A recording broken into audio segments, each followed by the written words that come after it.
The United States does not conduct this kind of rehearsal on its own territory for a simple structural reason.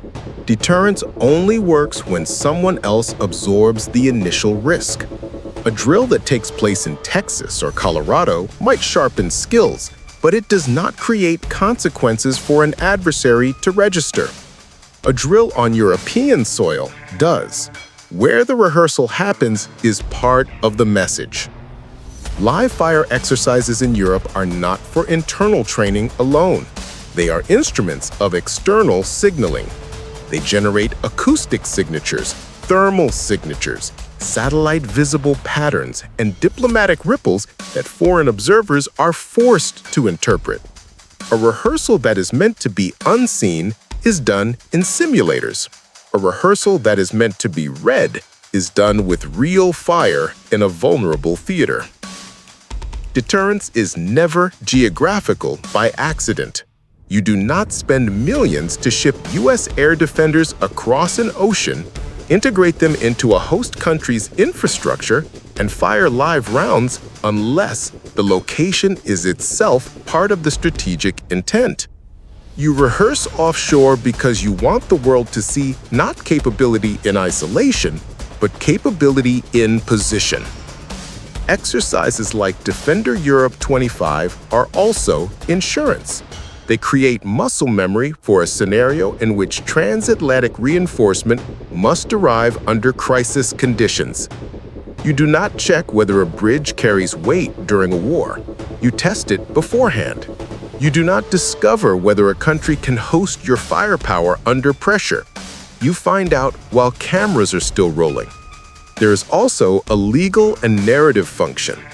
Once U.S. forces have trained and integrated on European ground, any future deployment can be framed not as entering a conflict, but as returning to a previously established posture. Pre-presence becomes pre-legitimization. You build the legal and political excuse before you need to use it. Finally, offshore rehearsal relocates the ignition point. If deterrence fails and the rehearsal becomes activation, the first blast will not occur in Virginia or Kansas. It will occur where the drills were held, on the territory that functioned as the forward launch pad. That is why Defender Europe is not run in America. It is run where the consequences would actually land. Hungary is being used because it is geographically positioned where a forward fight would matter, and politically positioned where U.S. force can enter without resistance. Geography and compliance, not prestige, decide where American drills land. Hungary sits on the hinge between Central Europe and the eastern frontier. It is close enough to the theater of escalation to matter operationally, but far enough from direct fire to be usable as a build-up zone. It is neither frontline nor rear. It is staging ground, a perfect corridor. From Washington's perspective, Hungary has another advantage: NATO treaty coverage. By operating under an alliance umbrella, U.S. firepower walks in through the front door of legality. What would look like foreign militarization in a non-aligned country becomes integration when NATO framing is attached. The flag of the alliance absorbs the optics. There is also a political asymmetry. Hungary does not initiate global rivalries, it reacts to them. That makes it a low-resistance host. A state that is not architect of the dispute is easier to fold into someone else's contingency. You do not pick a host that will contest your purpose. You pick one that will tolerate it. Once U.S. equipment is acclimated to Hungarian terrain, the terrain itself becomes indexed as part of U.S. escalation ladder. The map changes silently. A railway line, a depot, a range, a port, once used for U.S. movement under drill conditions, becomes pre-validated infrastructure for a real contingency. Targets are not chosen later. Targets are pre-written by rehearsal. Hungary is not participating in American deterrence. It is being embedded into it. Consent at the entry point is treated as consent at the activation point. After a few rotations, Nobody asks whether Hungary approves of being the platform. The fact that it already served as one will be cited as proof.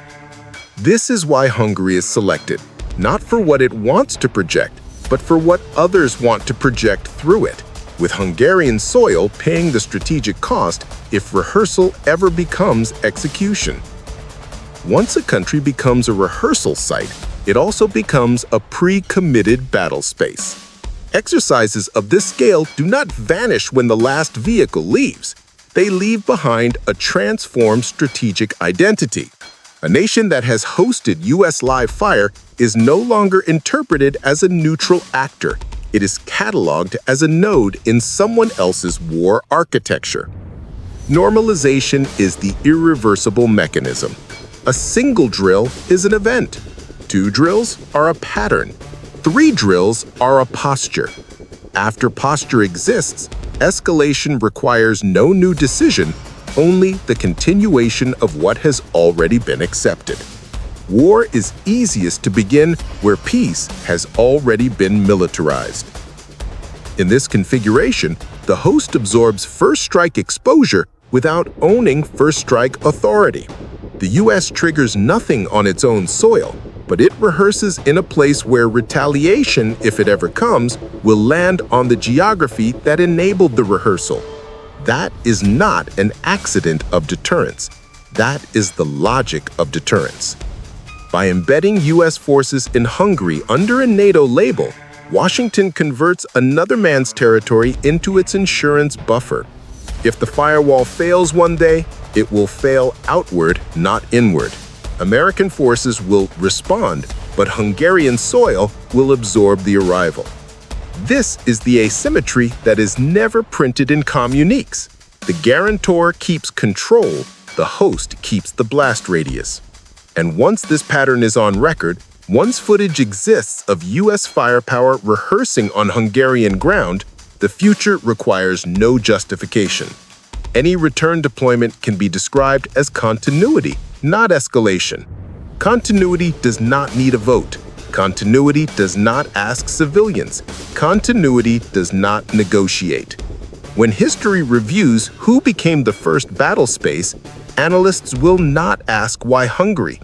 The answer will already exist in the archives, not in treaties, not in debates, but in footage exactly like Defender Europe 25, where the United States rehearsed the next war on soil that was never meant to host it. It was never just training. It was the first step of using someone else's country to absorb the consequences of a conflict that was engineered elsewhere.